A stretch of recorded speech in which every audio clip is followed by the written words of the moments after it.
अस्सलाम वालेकुम नाज़रीन, प्रोग्राम खेत खलियान के साथ मैं हूं अतरल्ला शारी। और गंदम का सीज़न शुरू हो चुका है। गंदम की कटाई का मरहला जो है वो शुरू हो गया। और सबसे अहम चीज़ जो होती है गंदम की कटाई के हवाले से कि गंदम काटी गई, गंदम आ गई और उसको फिर बेचना कैसे है। आज के प्रोग्राम में हम बात करेंगे कि गंदम ख़रीदारी मराकज़ जो हैं वहाँ पर किस तरह की तैयारियाँ चल रही हैं। इस दफ़ा गंदम की ख़रीदारी कैसे की जाएगी, क्या रेट होगा, काश्तकार जब गंदम लेकर आता है तो अगर उसको काट लगती है तो वो क्यों लगती है, उसका मॉइस्चर कितना होना चाहिए। जो 100 किलो वाली बोरी है उसमें और जो 50 किलो वाला थैला है उसकी क्वालिटी में जो है वो क्या फ़र्क होता है। किस तरह गंदम और घरों में भी अगर रखनी है तो स्टोर कैसे करनी है, गंदम ख़राब होने से बचाना कैसे है, हम इसके ऊपर भी बात करेंगे। और फिर जो हमारे काश्तकार हैं जो गंदम काश्त करते हैं उनके क्या मसाइल हैं, इसके ऊपर भी बात करेंगे। इस दफ़ा उनकी पैदावार कितनी हो रही है, उनके अखराजात कितने हुए हैं और गुज़श्ता सालों में हुकूमत ने उनके लिए जो इनामात का ऐलान किया था अच्छी पैदावार वाले लोगों के लिए, उनके साथ क्या बना, इसके ऊपर भी बात करेंगे। मैं भावलपुर के एक मरकज़ ख़रीदारी पर मौजूद हूँ और मेरे साथ मौजूद हैं असिस्टेंट फूड कंट्रोलर जनाब नासिर खान साहब। ज़रा सबसे पहले इन्हीं से बात करते हैं, फिर ज़रा आपको इस बड़े खूबसूरत सा जो गंदम ख़रीदारी मरकज़ है इसका विज़िट भी कराएँगे। नासिर भाई बहुत शुक्रिया आपके वक्त का। सुनाए गंदम का सीज़न शुरू हो गया, यानी आपका सीज़न जो है वो शुरू हो गया काम काज के हवाले से, तो किस तरह की तैयारियां चल रही हैं? नहीं, हमने अपने गोदाम फीमीगेट कर लिए हैं और इब्तदाई तौर पे हमने तमाम ख़रीदारी के इंतजामात मुकम्मल हमारे हो चुके हैं। इंशाल्लाह कल से हम बारदाना देना शुरू कर देंगे ज़मींदार को। जो फर्स्ट पहले आएगा उसे पहले बारदाना देंगे। अच्छा जी, जो पहले आएगा हम चलते हैं ज़रा इनको आप सैर भी कराते हैं। अच्छा सर, हर दफ़ा गंदम का जो काश्तकार है वो बड़ा परेशान होता है कि भी बारदाना पहले तो ये होता था कि नहीं मिलता था, लाइनें लगती थी। हमने पिछले साल में कम से कम ये देखा कि लाइनें नहीं लगी, जो आया उसको वो मिलता गया। तो इस दफ़ा क्या सिचुएशन है कि बारदाना जितने गंदम आपका टारगेट है या जितनी गंदम यहाँ पर काश्त है उसके मुकाबले में कितना बारदाना आपको मिल रहा होगा? उसमें ये है कि हम 500 बोरी तक उसे पहली दफ़ा में हम दे देंगे, तो उसमें कोई उसे परेशानी नहीं। जितनी ज़रूरत होगी उसे बाद में भी देते रहेंगे। अच्छा हाँ। अच्छा, अगर जो आप कह रहे हैं कि जो पहले आएगा उसे पहले मिलेंगी, तो अगर बाद में भी लोग आते रहे और बोरियां ख़त्म हो गई, ये भी कुछ सिलसिला होता है? कोई नहीं है, हमारा कोई इशू नहीं है। इंशाल्लाह उन्हें बाद में भी बारदाना देते रहेंगे। अच्छा, तो हमारे पास तो इंतजामात ऐसे हैं कि ज़मींदार को इस दफ़ा कोई परेशानी नहीं होगी गंदम बेचने के लिए। अच्छा, तो इस दफ़ा गंदम का क्या रेट मुकर्रर किया गया है? किस रेट पे आप गंदम खरीदना शुरू कर रहे हैं? 1800 रुपये मन के हिसाब से, तकरीबन 1840 ग्राम किलोग्राम का। अच्छा। 1800 का रेट गवर्नमेंट ने अनाउंस किया है और 1800 में हम खरीदेंगे। 1800 रुपये मन में, 1800 रुपये मन में ख़रीदेंगे, लेकिन बाहर हम ये भी देख रहे हैं कि 1900 भी जा रही है, 1850 भी जा रही है। तो अगर 1800 में आप ख़रीदते हैं तो फिर उसमें जो काट है उसका क्या सिलसिला है, थोड़ा सा वो भी बताइएगा, वो क्यों लगती है? नहीं, हमें कोई कार्ड हम नहीं लगा रहे इसमें। पूरा हमारा जो बैग है 50 kg का, उसमें वज़न हम 50 kg गंदम लेते हैं। उसमें बारदाने का अलहदा वज़न होता है 15 ग्राम। इसके अलावा अच्छा, बाकी गंदम हमसे हम 50 kg लेंगे। बिल्कुल ठीक है। हाँ जी। अच्छा नासिर भी, एक और चीज़ है कि मॉइस्चर जो है उसकी बेस पे भी कोई गंदम में कटौती होती है? लेते ही सिर्फ हमारी जो है 10% हम अक्सर अलाउ है, गवर्नमेंट ने किया 10% से हम ज़्यादा नहीं लेंगे। तो 10% में कोई कटौती नहीं है, कोई चीज़ नहीं। अच्छा, अगर हो ज़्यादा तो? नहीं, हम नहीं लेंगे क्यों, वो नुकसानदेह है उस बाद में, नमी वाला। अच्छा उसमें कीड़े लगने का, दूसरे नुकसान का खतरा होता है। 10% हम लेंगे इस वक्त। अच्छा, गंदम की अगर हम सफाई के हवाले से देखें, थोड़ा सा अंदर चलते हैं, आप वो दिखा भी दें नाज़रीन, ज़रा चलते हैं अंदर, आपको स्टोर का माहौल। और ये आप देख रहे हैं कि इस वक्त जो है वो डिस्पैच हो रहा है, लोडिंग जो है वो हो रही है और मुख्तलिफ़ इलाकों में यहाँ से गंदम जा रही है। इसके हवाले से भी बात करते हैं कि किस रेट पे गंदम यहाँ से जा रही है। इस अब आगे चल के आपको दिखाते हैं कि गंदम स्टोर कैसे करनी है, उसको बीमारी से या किसी भी ख़राब होने से बचाना कैसे है हमारे साथ। अच्छा जी, अभी हम पहुँच गए हैं गोदाम के अंदर। भावलपुर में कुछ जगह ऐसी हैं जहाँ पर गंदम जो है ओपन एयर नहीं रखी जाती, गोदामों में रखी जाती है। और जो यहाँ का तारीखी गोदाम है वो भी हम आपको चल के ज़रा दिखाते हैं। नासिर भाई, ये बताइएगा कि सबसे अहम मरला होता है इस वक्त काश्तकार के लिए भी कि गंदम को महफूज कैसे किया जाए, उसके हवाले से भी थोड़ा बताइएगा। ज़मींदारों से यही कहना चाह रहा हूँ कि वो गीली गंदम ना काटें। मॉइस्चर 10% पे हो तो वो उस वक्त उसकी कटाई करें, वो स्टोरेज के लिए बेहतर है। तो इसके अलावा कि सफाई में जो करते हैं ये हार्वेस्टर वगैरह, उसमें ज़रा ख्याल करें कि वो गंद वगैरह उसमें ना आ जाए। बाकी तो इसमें ऐसे और कोई नहीं चीज़ है। अच्छा, हम लोग अक्सर देख रहे होते हैं कि घरों के अंदर जब रखते हैं तो वो उसको कुछ चीज़ें कीड़े लगते हैं जो खा जाते हैं गंदम को अंदर से। तो जो उसमें स्टोर कर रहे होते हैं हम घरों में, उसमें कोई नीम के पत्ते रख रहा होता है तह दर तह, उसमें कुछ फिनाइल की गोलियां जो हैं वो भी उसमें रख रहे हैं और रख रहे होते हैं।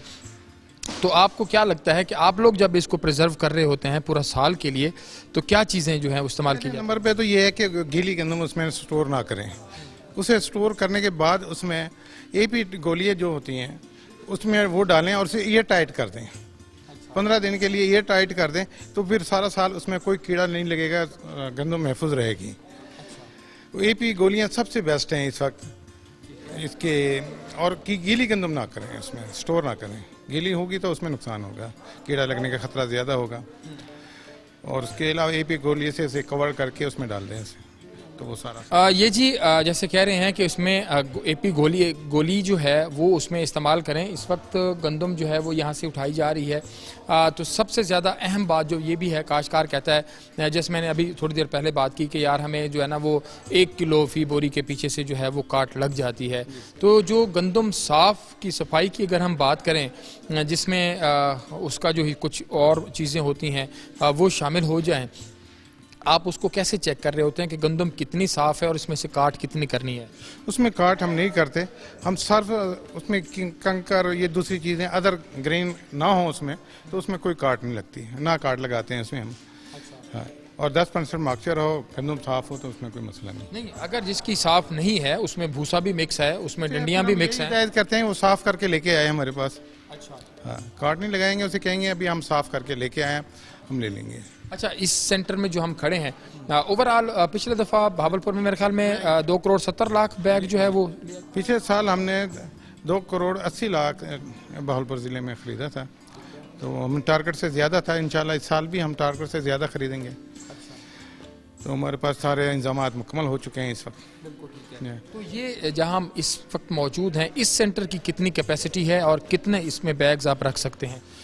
इसमें हम 90,000 बैग रख सकते हैं इसमें 100 kg में। अच्छा, और इतनी हमारे पास गुंजाइश है। बिल्कुल ठीक है। हाँ, इसके मुताबिक हमारे पास गुंजाइश है इसमें।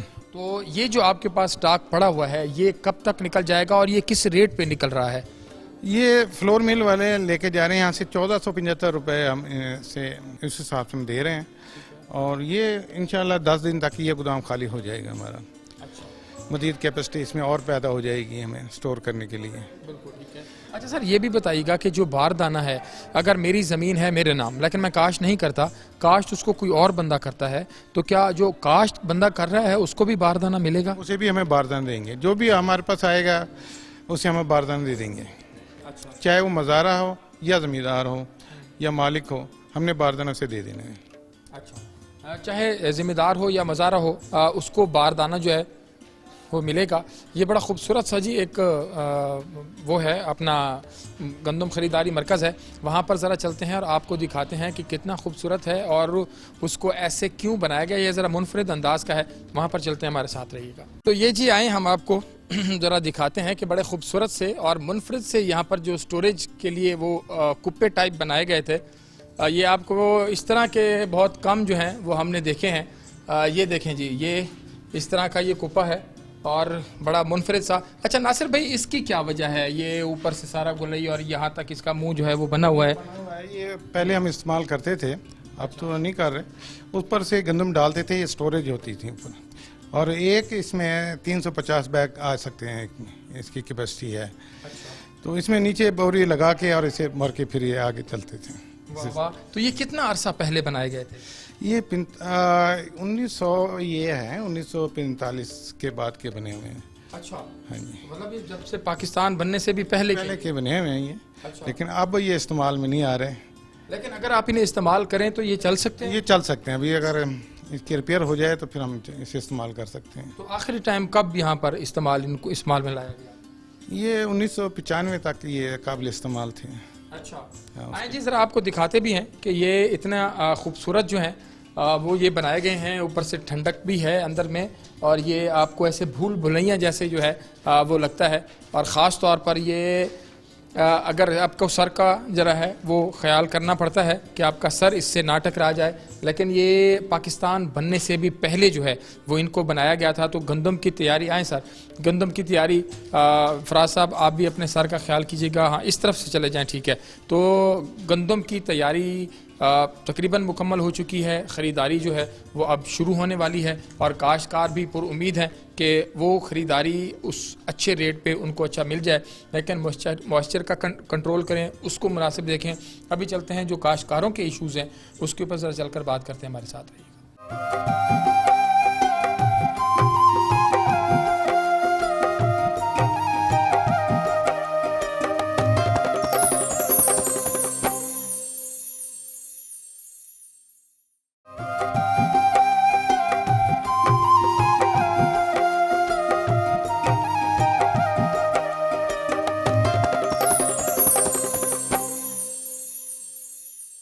वेलकम बैक जी। अभी हम बात करने लगे हैं काश्तकार हमारे जो हैं वो इस मुल्क के लिए अनाज पैदा कर रहे हैं, इस मुल्क के लिए मतलब जितनी भी हमारी ज़रूरियात हैं खाने पीने की, उसका दारोमदार किसान की मेहनत के ऊपर है, लेकिन किसान को उस मेहनत का सिला कितना मिल रहा है। मैं यहाँ पर गंदम ख़रीदारी मरकज़ पे आया तो एक काश्तकार भाई हमारे जो हैं वो भी यहाँ आए हुए हैं, मलिक फैज़ मोहम्मद चन्नर साहब, आप नंबरदार भी हैं, मौज़ा विस्ला के भावलपुर का नवाही इलाका है। तो ज़रा इन्हीं से जानते हैं कि क्या हालात हैं इस दफ़ा काश्तकार के, और दो चीज़ें हम इसमें डिस्कस कर रहे होंगे। एक तो गंदम के ऊपर आने वाले अखराजात, उसकी पैदावार और कितना कोई प्रॉफिट होता भी है, काश्तकार को नहीं होता, और दूसरा पिछले सालों में जिन काश्तकारों के नुमाइशी प्लाट महकमा ज़राअत ने लगवाए थे, 1 साल हो गया, क्या उनको उन नुमाइशी प्लाटों के कोई पैसे मिले, उनके की खाद या बीज की मद में कुछ चीज़ दी गई? और दूसरा, जिन लोगों के इम्प्लीमेंट्स निकले थे उसमें आज कुरानंदाजी भी मतलब उसमें शामिल है, हो रही है नए साल की, लेकिन जो लोगों ने पिछले साल इम्प्लीमेंट्स के लिए पैसे भी भर दिए, उसके अभी तक उन्हें कोई इम्प्लीमेंट जो है वो नहीं मिला, जिनको मुकाबले के लिए निकले थे और 50% सब्सिडी पर उनके हुकूमत ने देने थे, जो बड़ा एहसान करना था। 1-1, 1.5-1.5, 2-2 लाख रुपया देकर काश्तकार 1 साल से फिर रहा है और उसकी कोई बात नहीं सुन रहा। इसके ऊपर बात करेंगे। मलिक साहब बहुत शुक्रिया ਤੁਹਾਡੇ वक्त ਦਾ। फरमाओ क्या हालात ही वेले चलते पैन काश्तकारी दे? कणक पिछले दिहां ਜਿਹੜੀਆਂ ਬਾਰਿਸ਼ਾਂ ਆਇਨ ਉਹਦੇ 'ਚ ਸਾਡਾ ਇਲਾਕਾ ਤਾਂ ਕੁਝ ਮਹਿਫੂਜ਼ ਰਹੀ ਹੈ, लेकिन ओवरऑल क्या सूरत हाल है? बोरी एक 5400 तो 5600 की DAP दी गई खड़ी है, इवें ठीक है ना, 1800 तक 1900 तक यूरिया गई खड़ी है, अखराजात वध गए। कणक का क्या अंदाजा है कि फी एकड़ क्या इवेले तो आपको तवक्को है? सही बारिश को पहले तो कणक की तवक्को है, बारिश के बाद हुण कणक 25 तो 30 मन एकड़ दिला सी, पहले 45-40 मन लाया ते हुण हुकूमत कोई सब्सिडी खाद दी जरी वो भी नहीं देंदी पई, साल 1.5 साल थी गए, 2 साल कोई नहीं आती पई। ते बाकी नुमाइशी प्लाट जरे लवाए ने उनकी भी कोई शै नहीं दी। अच्छा, ये नुमाइशी प्लाटों के उत्ते भी मैं गाल करें बिल्कुल करें, लेकिन अस जिले किसान की गाल करें हैं, जिले कणक रहेंदे वे उनके चो कोई 4% बचते हैं, क्योंकि किसान ये सोचेंदा पिया होंदे कि कणक आसी तो चलो कोई घर का कमरा शमरा बढ़वेसूँ, कोई धी पुत्र की शादी कर गिनसूँ, कोई खैर खैरात कर गिनसूँ, कोई गमी खुशी भुगता गिनसूँ। क्या वो हुण तरतीब है हाली? भाईजान क्या नहीं तरतीब, कोई सी बचती भी नहीं भाई। बिजली के बिल ज्यादा आवे न, एडवांस यूनिट पैंदे करें, वापस उनको रिवाइज ही नहीं करवाते। अच्छा, वो क्यों? पर वो आदन सी बात पहाड़ी तेन वाल तुसा यो करे सो सागो तंग दासा लोड पहाड़े सो भी तोरे लोड घट उठाए हुए भी हुण लोड ज्यादा है, तोले मोटर गिनिया पैन। अच्छा, वो पानी थले थी गए ना, उनकी वजह लोड वध गए। वाल दीवान नोटिस असां बने सो भाई 100 मसले मसाइल नवा शुरू कर देन, जबरदस्ती बिल भर वेन साले के। ये जी बड़ी बड़ी अहम बात उन्होंने की है कि जो इस मुल्क का काश्तकार इस मुल्क के लिए पैदा कर रहा है, उससे ज़बरदस्ती बिल जो है वो भरवाए जाते हैं कि तुमने ऐसा करना है, अगर यूनिट ज़्यादा भी डल गए हैं तो बात नहीं करनी, मतलब यूनिट ज़्यादा भी पे वजन तो गाल नहीं करनी। लिख रहे गाल साढ़े ने लिख रहे असा वेंदे हैं तो आदमी से तो लोड पा रहे थोड़े लोड ज़्यादा चलेंदे पे ये मसले हैं। तो बाकी हूँ कणक तो हूँ इन्ना आके भी यकम को बारदाना देसूँ, हालांकि बारदाना तो इतना है ही कहना निज़ाम कि पता नहीं हुकूमत कणक हिंदी भी है, कणक जिम्मेदार कटाई थी गए थी बैन, तो हाली कोई इन्ना इतना कोई इंतजाम ही क्या नहीं। अच्छा, एक चीज़ बई है कि जी पिछले दफ़ा इन्होंने आख्या कि असां ਜਿਹੜੇ ਨੁਮਾਇਸ਼ੀ ਪਲਾਟ ਹਨ ਉਹ ਲਾਓ ਨੁਮਾਇਸ਼ੀ ਪਲਾਟ ਦੀ ਡੀਏਪੀ ਵੀ ਇਹਨਾਂ ਨੇ ਦੇਵਣੀ ਹੈ ਯੂਰੀਆ ਵੀ ਦੇਵਣੀ ਹੈ ਬਿਜ ਵੀ ਦੇਵਣਾ ਕਿਆ ਕਿਆ ਚੀਜ਼ਾਂ ਇਹਨਾਂ ਨੇ ਆਖਿਆ ਜਿਹੜਾ ਤੁਹਾਨੂੰ ਦੇਸੂ डीएपी देसूँ पोटाश देसूँ बीज देसूँ ठीक है कोई शे नहीं दी अच्छा जे असां खुद ही हाली वो की खणे खर्चा बिल्कुल ठीक है अच्छा तुसां इन्हां को वल आख्या है कि भाई वो सारा हाई सामान तुसां देवना हा वादा किताब है नुमाइशी प्लाट जे वो आदन जी वाला हाली पिछू कहनी है वो दुआसन तो देसूँ अच्छा मैं मलिक साहब एक चीज़ पूछना चाहता कि जरा काश्तकार है जाठे साडा ये हुकूमत दे जरे 3 साल लंघन क्या ताको लगदे कि पिछले सालों की निस्बत बेहतर है कुछ चंगई थी पी है या काम उथे ही खड़े या पिछू हमें ना पे कम पिछुआ में था पे महंगाई ज़्यादा थी गई पहले असां बिजली का बिल तो यूनिट आई 5 रुपए हूँ यूनिट थी के 13 रुपए महंगाई ज़्यादा है जो वो आदमी ना भी फसल जिमीदार की महंगी विकती पी है तो अखराजात भी बढ़ गए अखराजात डबल दी गए पहले की निस्बत अच्छा जी अखराजात जो है वो बढ़ गए हैं और मेरे पास एक लिस्ट है मैं आपको वो यहीं पे ही दिखा दूं कि आज ही हमने जो है इसको कलेक्ट किया है बड़ी मुश्किल से महकमा ज़राअत से तो हम मांगते रहे उन्होंने तो नहीं दी ये मेरे पास कुछ लोगों के नाम हैं जिन्होंने 1 साल हो गया है जी और इसको अपने जो उनका मुकाबला जात थे गंदम के पैदावारी मुकाबले हाल तहसील के अंदर उसमें उनका जी इनाम निकला था जिसकी अच्छी पोजीशन होती थी अच्छी पैदावार होती थी फ़ी एकड़ उसके लिए इनाम का ऐलान होता था लेकिन 1 साल से इन लोगों को जिनमें ये चन्नड़ साहब भी शामिल हैं इन लोगों को 1 साल से पैसे जमा करवाने के बावजूद इनको इम्प्लीमेंट्स नहीं मिले इसमें जी बहावलपुर के लोग हैं अहमदपुर शर्किया के लोग हैं खैरपुर टामे वाली के लोग हैं हासिलपुर के जजमान के लोग हैं और मेरे साथ इस वक्त तकरीबन कोई 14-15 लोगों की ये लिस्ट मौजूद है इसमें बहावलपुर से शौकत अली साहब हैं जिन्होंने 1 लाख जमा कराया हुआ है ये इन्होंने कराया था 10/5/2020 को अभी तक इनको जो है वो मिलना था ड्राई सोइंग ड्रिल मिलनी थी अभी तक वो नहीं मिली इनको इसी तरह अहमदपुर शर्किया से हबीब अहमद साहब हैं इनको मिलनी थी इनको भी स्विंग ड्रिल मिलनी थी इन्होंने भी 1 लाख जमा कराया हुआ है अपने हिस्से का यानी ये 50% ज़िम्मेदार ने देना था 50% गवर्नमेंट ने सब्सिडी देनी थी 1 साल हो गया है लोगों ने 1-1 लाख रुपया भरा हुआ है लेकिन अभी तक इम्प्लीमेंट्स का नामो निशान तक नहीं है इसी तरह ये जी राव खलील अहमद साहब हैं अहमदपुर शर्किया से इनको जी मिलना था टिलेज ड्रिल 0 टिलेज ड्रिल जो है वो मिलनी थी इसका इन्होंने अपने हिस्से का 1,45,000 रुपये जो है वो जमा कराया हुआ है और 1,45,000 रुपये हुकूमत ने जो है उसमें शामिल करके तो इनको सब्सिडी पे ये टिलेज ड्रिल देनी थी वो अभी तक नहीं मिली है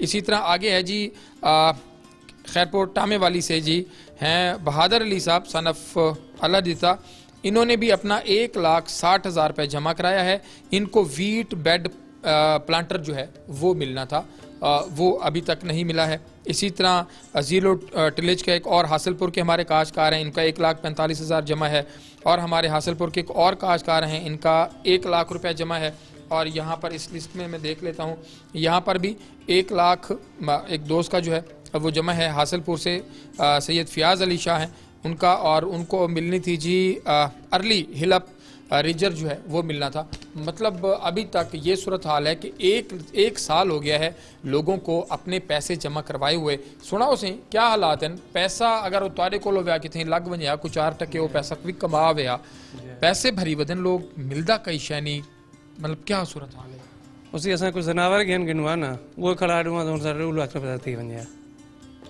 जी तो ये तो सब कोई फायदा ही नहीं दिया सारे पैसे में ज़ाय चले गए अगर महकमा ज़राअत नाल गाल करो तो क्या आदन वो आदम जी पैसे पिछू आसन दस देसूँ सब्सिडी नहीं आती अच्छा जी हुकूमत नहीं दी ऐसा क्या करूँ बिल्कुल ठीक है तो आपको लगता है ये हुकूमत दी पॉलिसियां कोई ठीक हैं काश्तकार की पुलिस ने कोई ठीक ही कहनी सारियां गलत हैं कोई पुलिस ही अच्छी कहनी जिम्मेदार तो 3 साल तो ख़त्म ही थी गए ना ओके सिक्के से लभदी नहीं पई मुस्ताद जरा मुस्तादरी की खड़े वो गरीब जमीना वेचते फिरंदा खड़े हूँ जेरी जदाद है अपनी वेचते मुस्तादरी फिरंदा खड़े कोई से लभदी भी नहीं पई जरा मालिक है मालिक को भाव कोई से लभदी नहीं भाव खीर तो गुजारा करें जनावर खीर वेचते होंगे तो गुजारा करें फसल जो किसी नहीं लभदी बालें दी तालीम तरबियत उन्हां दी कोई सेहत उन्हां दा कोई इलाज मुआलजा कोई चंगा घर दा कोई चीज़ां ये कोई हैं या खड़ गया सारियां हर शे खड़ गई है जेरा मकान पहले बनवाए उहे मकान ही खड़े बे बनवा ही नहीं सकते बैंकों के कर्जे ਜਿਹੜੇ ਗਿੱਧੇ ਹੋਏ थोड़े बहुत वो ही नहीं भर सकते अस अच्छा एक एकड़ ਦੇ ਉੱਤੇ ਕਿੰਨਾ ਕਣਕ ਦੇ ਉੱਤੇ ਖਰਚਾ ਕੀਤੀ ਖੜੇ ਹੋ ਔਰ ਕਿੰਨਾ ਲੱਗਦੇ ਕਿ ਉਹ ਖਰਚਾ ਵੀ ਨਿਕਲਾ ਸੀ ਕੋਈ 4% ਪ੍ਰੋਫਿਟ ਵੀ ਬਚਵੇ ਸੀ ਸੇ 1 एकड़ ਦਾ ਖਰਚਾ ਹੁੰਦੇ ਮੁਸਤਾਰੀ ਹੁੰਦੀ ਬਣਾ ਕੇ ਨੋ ਮੁਸਤਾਰੀ ਇਹ ਸਾਡੇ ਕੋਲ 30000 15000 ਮੁਸਤਾਰੀ ਬਣ ਗਈ ਛਿਮਾਈ ਦੀ ਠੀਕ ਹੈ 15000 ਤਕਰੀਬਨ 10000 ਪਾਣੀ ਦਾ ਲਾ ਕੇ ਨੋ ਟੂਵੈਲ ਦਾ 25000 ਤੇ 10000 ਦੀ ਖਾਦ ਲਾ ਕੇ ਨੋ 35000 ਤੇ ਹੱਲਾਂ ਦੇ ਪੈਸੇ 5000 ਲਾ ਕੇ ਨੋ 40000 ਤੇ ਜੀ ਗਾਈ ਹੁਣ ਉਹ ਮਸ਼ੀਨ ਦੂਜੀ ਵੱਡੀ ਮੰਗਾਉਂ ਤਾਂ 12000 ਹੁੰਦਾ ਹੈ ਉਹ ਗਏ ਸੀ ਵੈਸੇ ਹੀ ਭੂਮੀ ਕੱਢੇ ਸੀ ਠੀਕ ਹੈ एकड़ ਦਾ ਜੀ 52000 ਠੀਕ ਹੈ ਤੇ ਤੇ ਟਰਾਂਸਪੋਰਟੇਸ਼ਨ ਉਹਨਾਂ ਕੋ ਦਾੜਿਆਂ ਕੋ ਚਾਹ ਕੇ ਘਰ ਰੱਖਣ ਕਿਤੇ ਕਰਨ ਕੋ 4-5000 ਇਹਨਾਂ ਦੇ ਉੱਤੇ ਵੀ ਲੱਗ ਉਹ 4-5000 ਹੋਈ ਹੈ ਠੀਕ ਹੈ ਤਕਰੀਬਨ 55000 60000 ਤੇ ਇਹ 55 ਤੇ 60000 ਰੁਪਏ ਦਾ ਤੁਹਾਡਾ 1 ਏਕੜ ਦਾ ਖਰਚਾ ਹੈ ਤੇ ਆਮਦਨੀ ਕਿੰਨੀ ਥੀ ਸੀ ਆਮਦਨੀ 5 ਮਣ ਲਾਇਆ ਤਾਂ 50000 ਦੀ ਹੈ 3 ਮਣ ਲਾਇਆ 60000 ਦੀ ਚਲ 2000 ਲਾ ਰਹੇ ਨੇ 1800 ਹੀ ਨਹੀਂ ਲੈਂਦੇ ਇਹ ਆਮਦਨੀ है ये सूरत हाल है जी अगर 30 मन भी फी एकड़ आती है औसत एवरेज जो है हमारी 30 से 32 मन है औसत एवरेज पूरे साउथ पंजाब की तो अखराजात जो हैं वो हमने आपको इन्होंने जनरल साहब ने बता दिए हैं कि यहाँ पे औसत जो अखराजात हैं वो 1 एकड़ पे 50 से 60,000 रुपए के सिर्फ अखराजात हैं और इसमें अच्छा इंदे च असां जेरी काश्तकार दी मेहनत है ॾींहुं रात लगा खड़े उनके घर वाले भी लगे खड़े हैं वो असां शामिल करें वो कह नहीं कहते ना वो को असां 12वां हिस्सा देने उतर के इवें समझो कि 3 मन 4 मन को एकड़ दिया सी अच्छा ते वो गए सी भी हुन गई हल दे विच आ गए वो 4 मन आवनी है इवें समझो कि वो बन गई 7000 दी 7000 की वो बन गई तो तकरीबन 60-65 हज़ार रुपया अगर आप 1 एकड़ पे ख़र्चा कर रहे हैं और आपको उसकी आमदनी 60,000 भी नहीं हो रही और उसमें आप अपनी लेबर जो है वो ख़ुद जो काश्तकार वक्त दे रहा है वो भी उसमें काउंट नहीं हो रहा तो फिर क्या होगा क्योंकि हुकूमत यही कहती है इदारे यही कहते हैं गवर्नमेंट के ख़ास तौर पर जो ज़राअत से रिलेटेड है महकमा ज़राअत तौसीह जो है कि जी बहुत बम्पर क्रॉप होगी बम्पर क्रॉप तो होगी लेकिन ये जो काश्तकार है क्योंकि ये पहले भी इन्होंने कहा कि रेट इसका मुनासिब होना चाहिए आखिर में सिर्फ इतना बहुत सारे काश्तकार याद है पेन कि असां 1800 रुपए ते कणक काना विचेसूं सिंध 2000 रुपए है तो इत्थां भी 2000 रुपए करो तुहाडे पासे दे काश्तकार तुहाडे इलाके दे मौजे दे तुसां क्या सोचेंदे पए हो असां इहो आदमी कणक हाली कहना विचेसूं रेट सही करें 2000 रुपया करें ठीक है 2000 करे सन त विचेसूं न त रागिन जो आती हूं त असां ज़िम्मेदार उहे ख़त्म थी विया पे अगली फसल वहेंदे नहीं असां कबाब वहेंदे नहीं अगली फसल काश्त ही नहीं करेंगे अगर ये हमें 2000 रुपये फी मन पे गंदम की ख़रीदारी शुरू नहीं करेंगे गंदम की ख़रीदारी का मरहला जो है वो तकरीबन प्रोसेस शुरू हो चुका है बारदाना जो है वो बहावलपुर में कहा गया था कि यकम से मिलेगा लेकिन बारदाना अभी तक यहाँ पर नहीं पहुँचा है देखते हैं कब आएगा कब काश्तकारों को मिलेगा यहाँ पर लेते हैं एक छोटा सा ब्रेक और उसके बाद आज एक जगह पे कुरंदाजी जो है वो भी हो रही है वहाँ पर भी कोशिश करेंगे कि चल के देखें महकमा ज़राअत के लोग इसमें किस तरह इन्वॉल्व हैं और हम ये भी कोशिश करेंगे कि जो हुकूमत के इत्तेहादी लोग हैं वो अगर हमें मिल जाते हैं तो ज़रा हम उनसे भी बात करेंगे और किसान मिलते हैं तो उनसे भी बात करेंगे कि वो इस सारी सूरत हाल को कैसे देख रहे हैं यहाँ पर लेते हैं एक छोटा सा ब्रेक के बाद दोबारा हाजिर होंगे हमारे साथ रहिएगा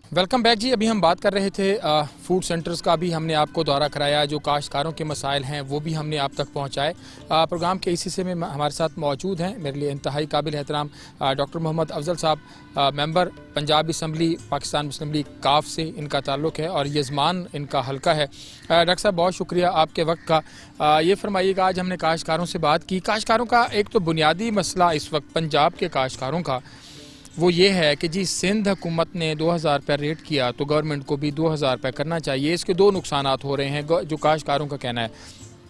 एक तो अगर यहीं पे ही हम बेचते हैं तो फिर हमें 200 रुपया पर मन का नुकसान क्यों हो, और क्या सिंध की निस्बत पंजाब में गंदम सस्ती पैदा हो रही है या चीज़ें सस्ती हैं। दूसरा ये कि अगर हम यहाँ नहीं बेचते और यहाँ से गंदम सिंध में चली जाती है या कहीं और चली जाती है तो उससे भी फिर पंजाब में किल्लत पैदा हो सकती है। सर, रेट के हवाले से सबसे पहले तो क्योंकि आपका बुनियादी ताल्लुक यजमान से है और यजमान सारा का सारा एग्रीकल्चर एरिया है, कैसे देखते हैं सर? ये बिल्कुल डिस्क्रिमिनेशन है। मैं समझता हूँ ये नहीं होनी चाहिए। हमने पंजाब असम्बली में चौधरी स्पीकर चौधरी परवेज़ अली साहब की मौजूदगी में ये 2000 रेट किया था। होना भी यही चाहिए कि सब सूबों में एक रेट होना चाहिए। जिस तरह पंजाब में 1800 है, साथ ही बॉर्डर लगता है सिंध का, तो ये सारी उधर एक्सपोर्ट हो जाएगी। हमारे लिए फिर पंजाब में कमी हो जाएगी। चाहिए तो यही था, बस गवर्नमेंट की कुछ मजबूरियाँ थी, इन्होंने रेट 1800 कर दिया। बहरहाल डिस्क्रिमिनेशन मैं समझता हूँ ये जो तफरका है ये नहीं होना चाहिए था, रेट एक ही होना चाहिए था। अच्छा सर, जब हम पॉलिसीज़ की बात करते हैं फेडरल लेवल पे, तो आपको लगता है कि अगर 4 सूबे हैं या उसका एक हिस्सा जीबी भी है तो उसमें जो पॉलिसीज़ बन रही हों तो वो सबको देखकर बनाई जा रही हों, और तमाम जगह पे इस तरह की कोई भी पॉलिसीज़ हों तो तमाम सूबों के अंदर एक जैसी चीज़ें चल रही हों? वरना जैसे आपने कहा डिस्क्रिमिनेशन तो है ही है, लेकिन उससे फिर ये भी होता है कि हुकूमत की रेट भी आपको लगता है कि फिर वो कहीं नज़र नहीं आ रही होती। ये एक्चुअल तो सूबाई मैटर है। सूबाई हुकूमतों ने तय करने थे रेट्स। बाकी जिस तरह सिंध ने सूबाई ने किए हैं ना, वहाँ तो वफाक ने नहीं किए। यहाँ पे भी सूबाई हुकूमत ने तय किया था, पूरी असम्बली ने ये तय किया था 2000 रेट। अब मेरे समझ से बाहर है कि वफाक ने क्यों ये 1800 कर दिया। वफाक की इंटरफेरेंस ही नहीं है। 18वीं तरमीम के तहत सूबे आज़ाद हैं और ये सूबे ने अपने अपने रेट अपनी इजलास के खुद तय करने होते हैं। तो ये 1800 है। बहरहाल ये हम आवाज़ उठाएंगे, पहले भी उठाई है। पंजाब असम्बली ने इसको बड़े अच्छे तरीके से, आसान तरीके से इसको लिया है और आइंदा भी करेंगे इंशाल्लाह। तो ये फ़र्क है पंजाब के साथ, ये नहीं होना चाहिए। अच्छा, ये नहीं होना चाहिए। एक और अहम चीज़, जब हम बात करते हैं हुकूमत के पहले 100 दिन की, उसमें सबसे अहम चीज़ जो थी, जो किसानों की आंखों में चमक भी आई थी कि यार जो एग्रीकल्चर एमरजेंसी का निफाज होगा तो उससे हमारी तकदीर बदलेगी। फिर जब 2020 ख़त्म हो रहा था, बल्कि ख़त्म हुआ जनवरी के शायद पहले ही हफ्ते में, वज़ीर आज़म इमरान खान का बयान था कि 2021 ज़राअत की तरक्की का साल होगा। ये उनका पहला मुझे याद है बयान था। तो आपको लगता है कि जो ज़रूरी एमरजेंसी थी उसका ऐलान था, क्योंकि आप इत्तेहादी हैं और आप भी बिल्कुल उसी टीम का हिस्सा हैं, उसी टीम में ही खेल रहे हैं, तो काश्तकार आपसे भी यकीनन सवाल करते होंगे और काश्तकार हमसे जो बात करते हैं और हम भी आप तक वही सवाल पहुंचा रहे हैं कि इन पॉलिसीज़ से आप खुद मुत्तफिक हैं?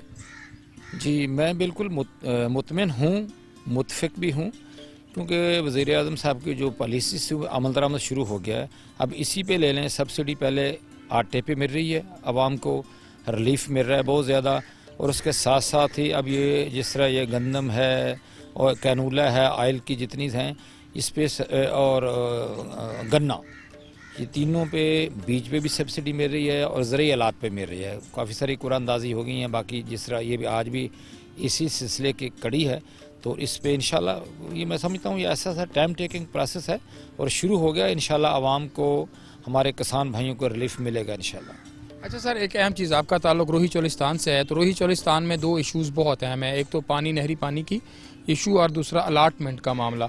तो वहाँ का जो किसान है बेसिकली वो भी इस वक्त देख रहा है कि भाई पिछले 5 साल हमने गुजारे, पूरा प्रोसेस मुकम्मल हो गया, स्क्रूटनी होने लगी, तब दोबारा से चीज़ें जो हैं वो नई शुरू हुई।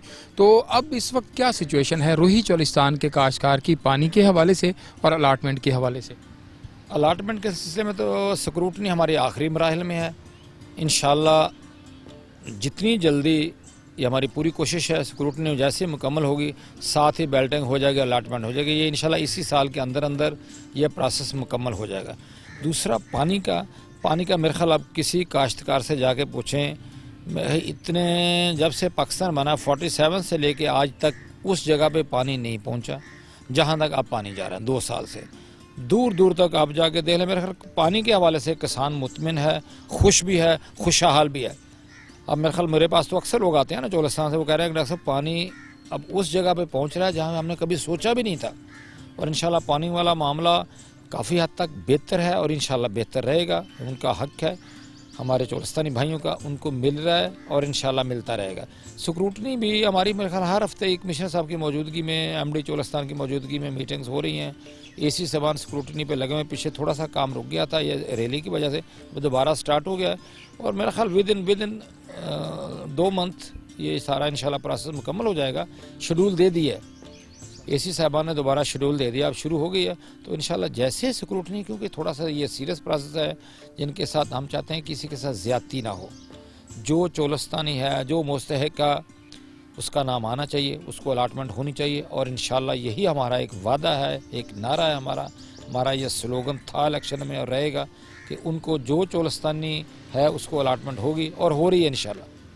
जो चोलिस्तानी है उसको अलाटमेंट होनी भी चाहिए। आखिर में सिर्फ इतना पूछूंगा डॉक्टर साहब कि आप जब असम्बली में अपने काश्तकारों की आवाज़ बनते हैं, उनकी आवाज़ को उठाते हैं, तो क्या पंजाब हुकूमत उसको अपने फ़ैसलों के अंदर इनकॉर्पोरेट कर रही होती है, उनको शामिल कर रही होती है? आपको लगता है कि जो कुछ काश्तकारों के साथ आपकी वजह से कुछ बेहतरी होनी थी, क्या उसको देखा जाता है? जी बिल्कुल। हमारा जो भी हम इशू को उठाते हैं, स्पीकर पंजाब असम्बली स्पेशली हमारे उस फैसले को एंडोर्स करते हैं और कोशिश करते हैं कि उस पर जितनी जल्दी हो सके इम्प्लीमेंट हो। यही जिसमें एक मेन अलाटमेंट वाला इशू था, क्योंकि पहले पिछले दौर में अलाटमेंट प्रोसेस शुरू हुआ था, बेकायदगियाँ बहुत हुई थी, बहुत सारे बाहर से लोग इन्वॉल्व हो गए थे। हमने इसलिए दोबारा एप्लीकेशन ली है। अब इंशाल्लाह हर यूनियन कौंसिल पे एक एसी की मौजूदगी में एक कमेटी बनाई है, स्क्रूटनी कमेटी, जिसकी एसी साहबान की मौजूदगी में स्क्रूटनी हो रही है, बिल्कुल फेयर हो रही है और इंशाल्लाह फेयर अलाटमेंट होगी। बाकी पानी वाला जो मैंने बताया, जैसे जो इशू था वो ज़मींदार खुश है, आबादी से ज़्यादा ज़मींदार चोलस्तानी भाई खुश है कि उनको पूरा पानी बल्कि ज़्यादा पानी मिल रहा है इंशाल्लाह और मिलता रहेगा। ये उनका हक है और हमारा फ़र्ज़ था कि चोलस्तानी भाइयों का हक उनकी दहलीज तक पहुँचाया जाए और ये हम पहुँचा रहे हैं इंशाल्लाह और पहुँचाते रहेंगे। बहुत शुक्रिया डॉक्टर अफजल साहब जो बात कर रहे थे कि जो किसानों के इश्यूज़ हैं, ख़ास तौर पर जो गंदम के हवाले से उन्होंने बात की कि पहले भी आवाज़ हमने उठाई गंदम के रेट के हवाले से, तो हम भी चाहते हैं कि पंजाब में भी जो सिंध का रेट है वही होना चाहिए और यहाँ के काश्तकार को भी अच्छा मुआवजा जो है वो मिलना चाहिए। तो आज हमने बुनियादी तौर पर बात की कि जो किसानों के मसाइल हैं वो क्या हैं, कौन उनको एड्रेस कर सकता है, किस तरह से एड्रेस हो सकते हैं, गंदम की फ़ी एकड़ पैदावार और उसके ऊपर होने वाले अखराजात, उसके हवाले से हमने बात की। और फूड सेंटर्स के अंदर जब हमने आपको विज़िट भी कराया और सबसे अहम चीज़ ये थी कि जब आपकी गंदम कटाई हो जाए तो फिर आपने उसका मॉइस्चर कितना रखना है, उसको गंदम को अपने घर में अगर स्टोर कर रहे हैं तो उसको कैसे रखना है, बीमारियों से कैसे बचाना है, ये सब कुछ हमने आपके साथ डिस्कस किया। प्रोग्राम का वक्त अपने अख्ताम को पहुँचा। अदल अशारी को इजाज़त दीजिए। अल्लाह ने के बाद।